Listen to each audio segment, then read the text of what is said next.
Isang buong hukbo mga kapatid, no, fleet ng pandigmang mga barko ng China mga kapatid ang gumulantang sa Philippine Navy mga kapatid matapos mamataan na ito'y pumasok sa ating karagatan, no, aircraft carrier at kasama mga destroyer mga tol.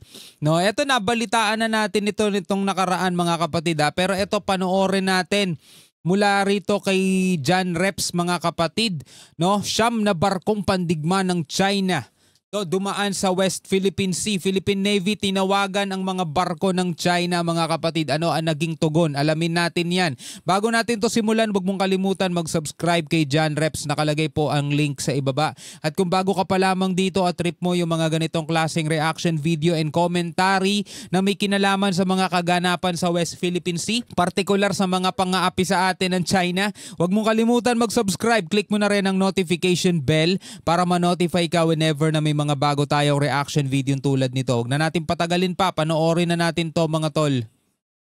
Sa patuloy na isinasagawang MMA o Multilateral Maritime Event ng mga barko ng Pilipinas, Japan at Amerika sa West Philippine Sea, abay siyam na barko ng Chinese PLA Navy ang namataan. Kabilang dito ang aircraft carrier ng China na may 6 na mga escort na destroyer. Kaya ang Philippine Navy ay mabilis ring nag-deploy ng mga barkong pangdigma upang subaybayan at i-challenge ang mga barko ng China. Pero mo isang buong fleet, no, tapos tayo nag-deploy ng mga ilang barkong pandigma natin mga tol, aba. Pero challenge natin ng China kahit papano, kahit nasabihin natin isang buong fleet 'yon. May kasama pang aircraft carrier na naglalaman ng kanilang mga fighter jet. May mga destroyer. Kompleto yan mga tol. Baka nga meron pang ilalim yan. May submarine pang kasama yan. Hindi natin alam. Pero kahit ganun pa man, di ba, pinakita pa rin natin sa kanila na dapat magbigay galang kayo sa amin. Di ba? Maghumingi kayo ng permiso o magpasabi man lang na dadaan kayo sa karagatan namin. Di ganyang bastusan. Po ang sinasabi nila pag balikan natin. Baybayan at i-challenge ang mga barko ng China. Iba po ang sinasabi nila pag sila ang naapektuhan. Totoo naman, diba? Kapag dumadaan sa Taiwan Strait, kahit mga innocent passage lang, nagwawala sila mga tol. Diba? Sinasabi nila threat sa kanilang soberanya, banta sa kanilang soberanya. O samantalang tignan nyo, isang buong fleet dumaan sa Philippine Archipelagic Water. Walang ni haheneho. Wala Mula sa Subic ay sama-samang naglayag ang mga barko ng Pilipinas, Japan at Amerika patungo sa Mindoro para sa MMA o Multilateral Maritime Event na bahagi ng balikatan exercise. Kabilang sa mga kalahok na barko ng Pilipinas ay ang BRP Apolinario Mabini, BRP Ramon Alcaraz at isang malaking barko ng Philippine Coast Guard na BRP Gabriela Silang. Kabilang umano sa kanilang mga pagsasanay ay ang pagsampa ng mga helicopter ng Amerika at Japan sa deck ng mga barko ng Pilipinas, pagsagip ng mga tauhan mula sa nalulunod na barko at pagdepensa sa teritoryo. Una, yung sa gunnery exercises natin, this aim to enhance the capability of our personnel ng ating mga kasundalohin natin kung paano humawak at kung paano gamitin yung ating mga baril dito sa ating barko. Napaka-importante po nito dahil dito po pwede po tayong sinisimulate natin kung paano tayo makapaglagay ng fuel at sea at para extend po natin yung endurance ng ating barko.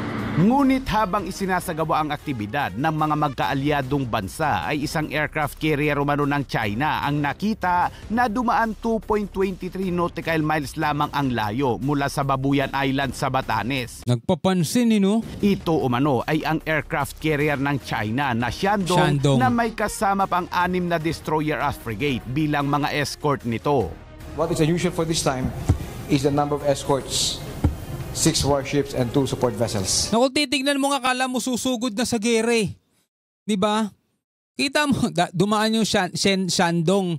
May kasama ng ganun karami. May mga destroyer, yung mga escort na kasama niya. Pang ano na yan Pangsugod na sa gera yan eh. O ano yan, nag-flex lang ata sila ng kakayanan nila habang nagsasagawa tayo ng maritime exercises o ng mga multilateral maritime exercises. Eto, nag-flex sila. No? Nag-show off sila ng kanilang force. Pagsapit naman ng tanghali ay 2 barko naman ng PLA Navy ang nakita ng Philippine Navy sa layong 38.9 nautical miles mula sa pagudpod sa Ilocos Norte. Ayon sa Philippine Navy, ang barko ay isa umanong electronic surveillance ship ng China. Sinabi ng Baka yan nga yung mga naguhulog ng mga submersible drone eh. Philippine Navy na bagamat matagal nang dumadaan ang mga barko ng China sa lugar ay ito umano ang unang pagkakataon na dumaan ang mga barko ng China na ganito karami. Ay nga eh, di ba? Show of force. Di ba? Flexing, muscle flexing na ang ginawa nila mga tol. Kala mo talaga susugod na sila sa gere. 7 barkong pangdigma kasi ang dumaan bandang alas 9 ng umaga at 2 naman bandang alas 11 ng umaga sa parehong araw kahapon. As far as I know, yes. This is the first time that we monitor that particular aircraft carrier that near to our coast. Nang ma-monitor ang mga barko ng China ay kaagad naman umanong nag-deploy ng mga warship ang Philippine Navy upang subaybayan ang galaw ng mga barko ng China. Nang makalapit na sa mga ito ang barko ng Pilipinas ay ni-radio challenge umano ng Philippine Navy. Ngunit hindi umano sumasagot ang mga Chinese ship. Bastos! While the normal procedure is for one ship or foreign ship to reply, there are some instances na hindi sumasagot ang mga ito. This is one particular instance that the Shandong carrier battle did not give any reply. At the moment, it was challenged. Sinabi diba? ng Kumbaga parang minimuestra nila rito, ha? Sino kayo? Don't talk to us. Diba? Don't talk to us. Aircraft carrier kami, oh. Diba? Giant barko. I-challenge mo kami. Diba? Parang ganun, mga tol. Hindi sila binigyan ng, kumbaga, inisnab sila. Philippine Navy na ang ginawa ng mga barko ng China na patungo sa South China Sea ay normal operation lamang umano at expeditious o tuloy-tuloy naman ang kanilang pagdaan. O para hindi na masyadong lumala o hindi na para masyadong pag-usapan pa, normal lang kanilang pagdaan, normal, expeditious, tuloy-tuloy lang, hindi naman threat na kailangan nating ikabahala. Pero eto yun mga tol eh, nino-normalize nila, diba, yung ganitong klaseng attitude. Yung bigla-bigla na lang silang papasok sa archipelagic water natin nang walang pasabi, walang permiso. Ere-radio challenge natin sila pero hindi sila sasagot na tila baga, sino kayo? Diba? Kumbaga wala silang naririnig, binabaliwala tayo. Yun eh. Diba? Nino-normalize nila yung ganong mga bagay.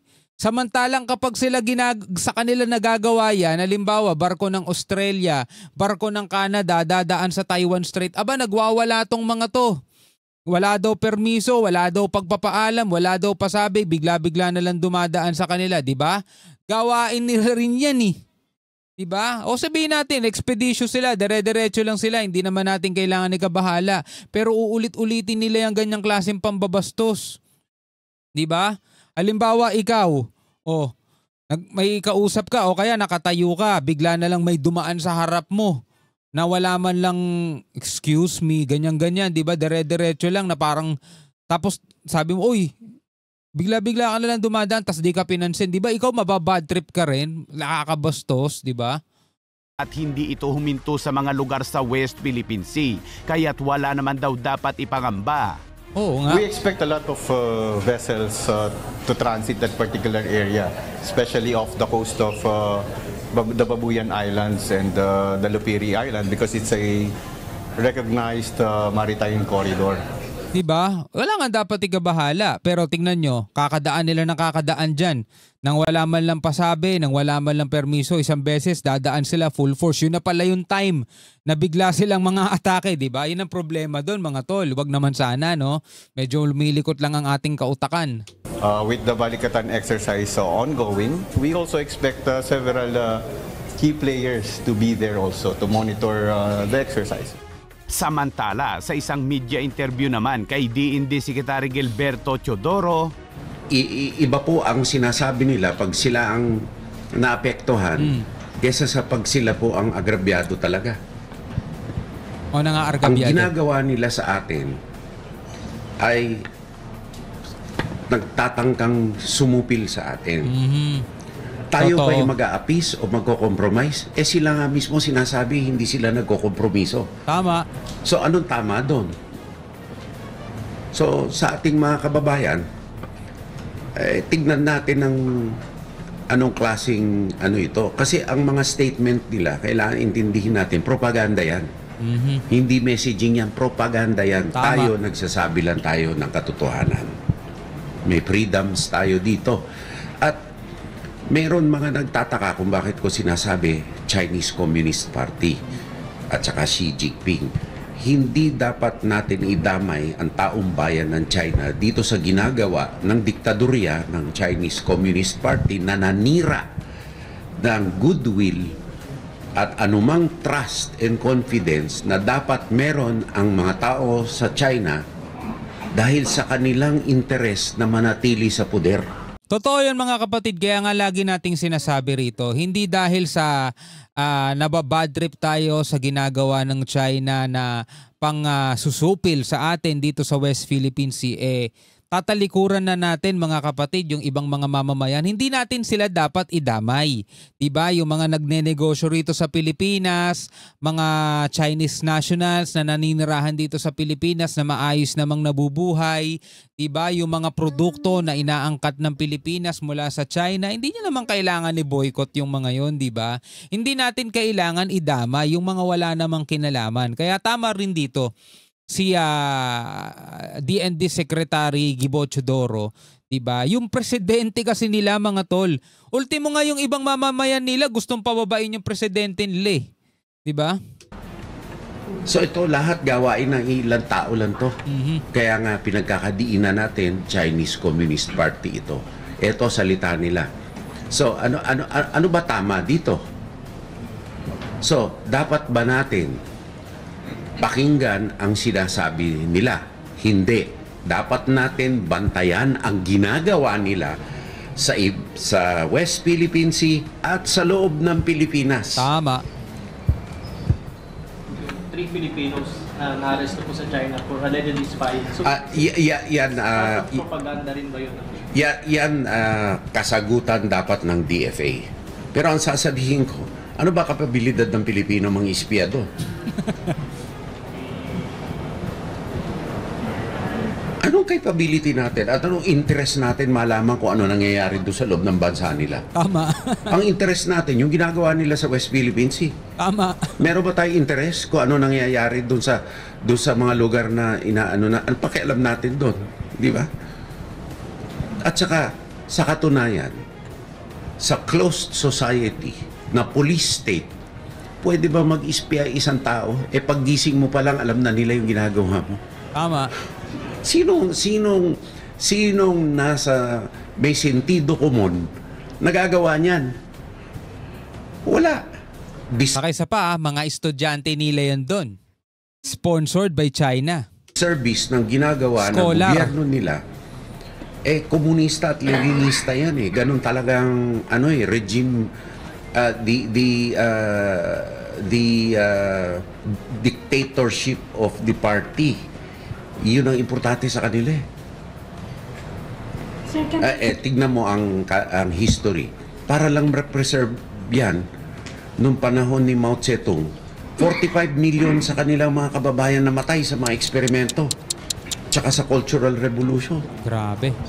Let us remember, walang bansa sa mundo na tumatanggap ng 9-dash line nila o 10-dash line. Lalo-lalo na sa ASEAN, hindi tinatanggap yan.